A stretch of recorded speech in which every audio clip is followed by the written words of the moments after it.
के सरल ज्योतिष की एक और ज्योतिष वीडियो में आप सभी का स्वागत है। प्यारे मित्रों, यद्यपि हमने राशि और उसके स्वामियों को पिछली वीडियो में पढ़ लिया है, लेकिन जब हम बर्थ चार्ट के अंदर देखते हैं तो वहाँ पर राशियाँ और उसके स्वामी नहीं लिखे होते हैं, बल्कि वो नंबर्स में लिखे होते हैं। कोडिंग होती है एक तरीके की। तो हमें क्या है कि नंबरों के हिसाब से देखना है। नंबर देखते ही हम समझ जाएं कि ये किस राशि की बात हो रही है और इसके राशि स्वामी कौन है। तो इधर आप साइड में देखेंगे, ये मैंने लिखा हुआ है 1 नंबर और 8 नंबर। ये मैंने जानबूझ करके रेड कलर से लिखा हुआ है क्योंकि मंगल जो है वो लाल रंग का प्रतीक है, रक्त का प्रतीक है। हमारे शरीर में रक्त का प्रतीक मंगल है। तो 1 नंबर यानी मेष राशि और 8 नंबर यानी वृश्चिक राशि। इन दोनों राशियों के स्वामी मंगल होते हैं। तो कहीं भी अगर 1 नंबर या 8 नंबर लिखा हुआ है तो आप समझ जाएंगे कि यह मंगल की बात हो रही है। इसी प्रकार से 2 नंबर वृष राशि और 7 नंबर तुला राशि, इन दोनों ही राशियों के स्वामी शुक्रदेव होते हैं। तो 2 और 7 यदि कहीं लिखा हुआ है तो यानी कि शुक्र की बात हो रही है। इसी प्रकार से 3 नंबर मिथुन राशि और 6 नंबर कन्या राशि, दोनों के स्वामी बुध होते हैं। तो 3 और 6 का मतलब बुध है, 4 का मतलब चंद्रमा है, 5 का मतलब सूर्य है, और 9 और 12 ये पीले रंग से लिखा हुआ है, यानी कि गुरु पीले रंग का स्वामित्व रखते हैं, पीत वर्ण हैं गुरु। तो 9 नंबर धनु राशि और 12 नंबर मीन राशि, इन दोनों राशियों के स्वामी गुरु हैं। और ये शनि काले रंग से लिखा हुआ है। आप सभी जानते हैं कि काला रंग शनि का प्रतीक है। तो 10 नंबर मकर राशि, 11 नंबर कुंभ राशि, दोनों राशि स्वामी के स्वामी शनि हैं। तो इस प्रकार से हम ये देख सकते हैं कि सभी को चंद्रमा और सूर्य को छोड़ करके बाकी सभी को 2-2 राशियों के स्वामी होने का सौभाग्य प्राप्त हुआ है। केवल 4 और 5 चंद्रमा और सूर्य एक एक राशि के स्वामी हैं, कर्क के चंद्रमा और सिंह के सूर्य। बाकी सभी राशि स्वामी 2-2 राशियों का आधिपत्य रखते हैं। तो इसको हमको याद कर लेना है चार्ट को। इसके बाद आपने ये सुना होगा कि उच्च के ग्रह और नीच के ग्रह। तो ये क्या होता है? उच्च के ग्रह और नीच के ग्रह, यदि किसी की कुंडली में 2 या 3 या 4 ग्रह उच्च के हो जाएं तो ऐसी स्थिति में उसकी कुंडली बहुत अच्छी मानी जाती है। उसके IAS, PCS, नेता मंत्री बनने के योग हो जाते हैं, उच्च पद योग कहलाते हैं।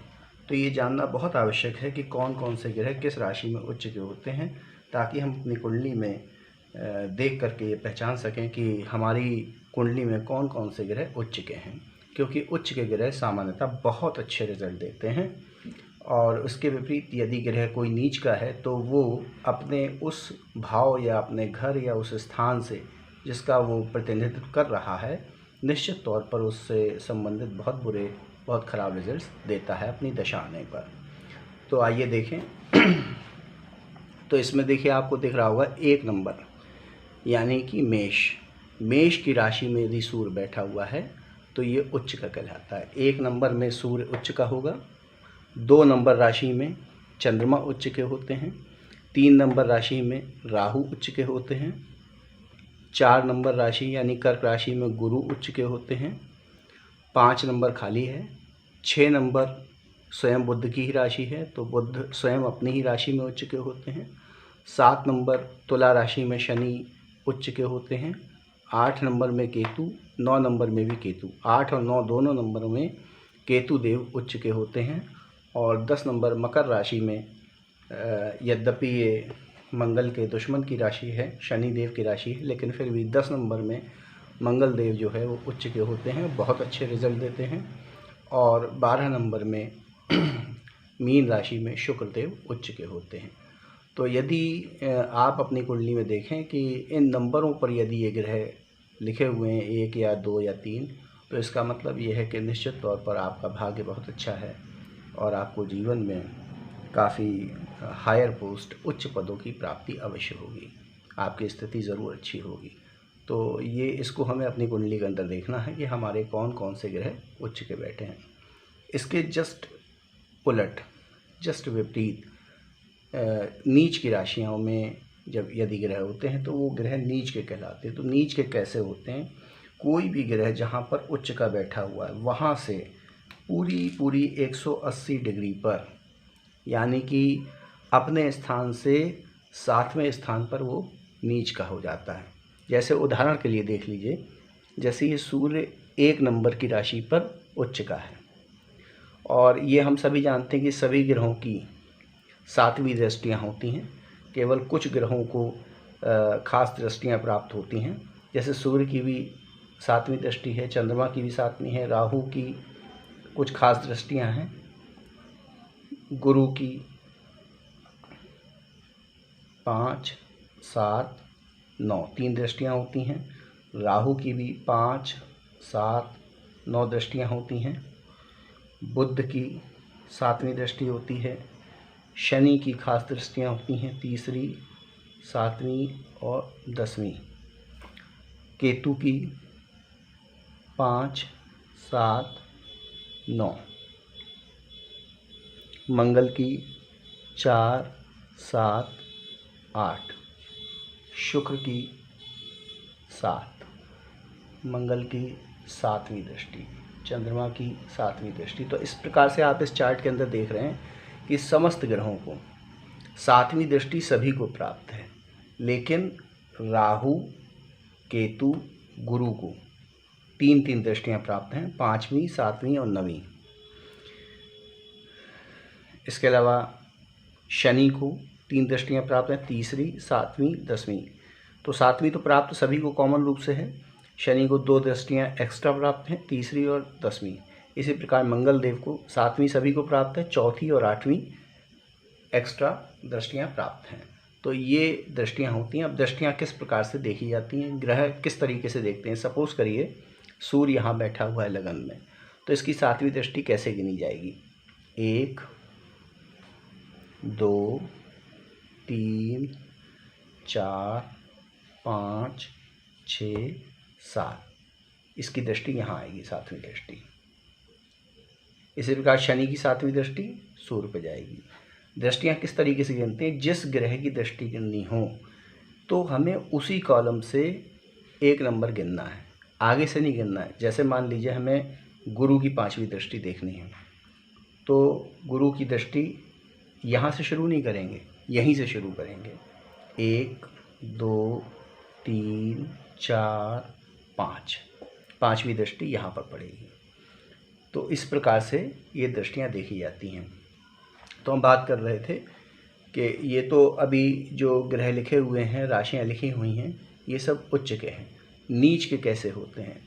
जैसे ये सूर्य जो है 1 नंबर में उच्च का है, तो ये अपने से ठीक 7वें घर में नीच का हो जाएगा। तो 7वां घर गिनते हैं, 1, 2, 3, 4, 5, 6, 7। यहाँ पर यानी कि 7 नंबर के अंदर सूर्य नीच का हो जाएगा। और 7 नंबर में शनि यदि उच्च का है तो इसका 7वां घर कहाँ होगा? 1, 2, 3, 4, 5, 6, 7। यहाँ पर 1 नंबर में शनि 1 नंबर में नीच का हो जाएगा और सूर्य 7 नंबर में नीच का हो जाएगा।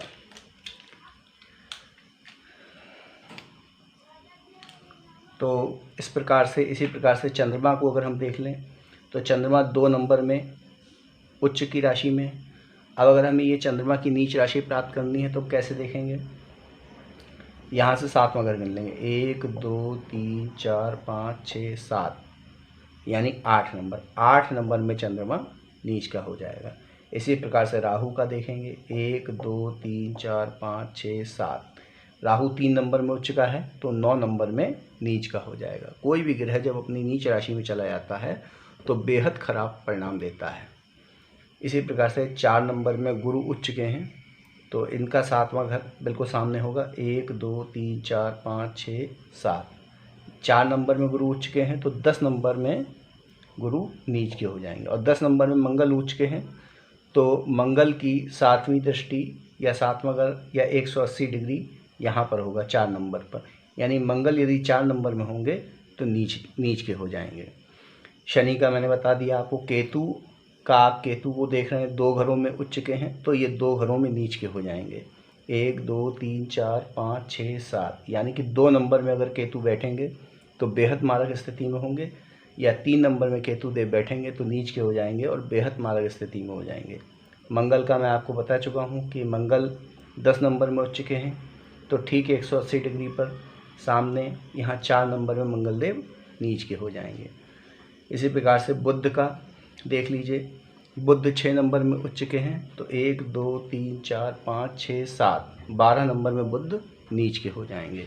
इसी प्रकार से शुक्र जो 12 नंबर में उच्च के हैं, बहुत अच्छे परिणाम देते हैं, जीवन के समस्त भौतिक सुखों का आनंद प्रदान करते हैं यदि 12 नंबर के शुक्र हों। तो यही शुक्र यदि 1 2 3 4 5 6 7 6 नंबर में बैठे हों, 6 नंबर के शुक्र हों, तो ये नीच के शुक्र होंगे और बेहद ख़राब परिणाम प्रदान करेंगे।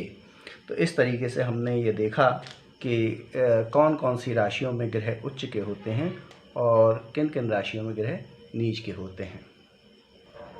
इसके पश्चात आपको ये ऊपर जो लिखा हुआ है चर राशि, स्थिर राशि और द्वि स्वभाव राशि, तो चर के सामने लिखा हुआ है 1 4 7 10, तो 1 नंबर यानी कि मेष राशि, 4 नंबर यानी कर्क राशि, 7 नंबर यानी तुला राशि, 10 नंबर यानी मकर राशि।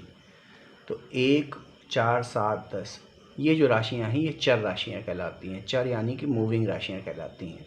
अब इसका क्या इम्पैक्ट पड़ता है ये हम आगे डिस्कस करेंगे। फ़िलहाल आप इसको समझ लेंगे कौन कौन सी राशियाँ चर राशियाँ होती हैं और कौन सी स्थिर होती हैं, कौन सी द्वि स्वभाव होती हैं। स्थिर राशियों में 2 5 8 11, द्वि स्वभाव में 3 6 9 12, ये 3 प्रकार की राशियाँ होती हैं।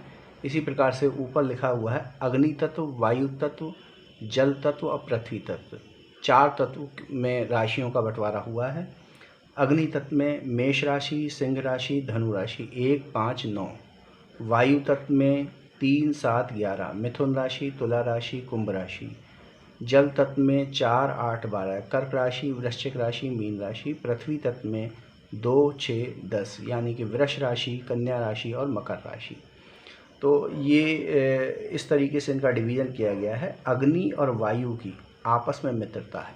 इन सब की आवश्यकता तब पड़ती है जब हम विवाह के लिए कुंडली मिलान करते हैं, तो जो अग्नि और वायु तत्व की जो राशियां हैं ये आपस में मित्र होती हैं, इनकी आपस में पटती है।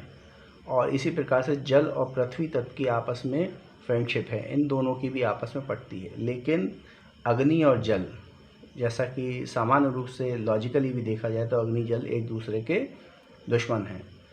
तो यदि कोई 2 लोग ऐसे हैं जिसमें एक की राशि अग्नि है, दूसरे की जल है, तो निश्चित तौर पर उनके बीच में वैचारिक मतभेद रहेंगे, उनकी आपस में पट नहीं पाएगी।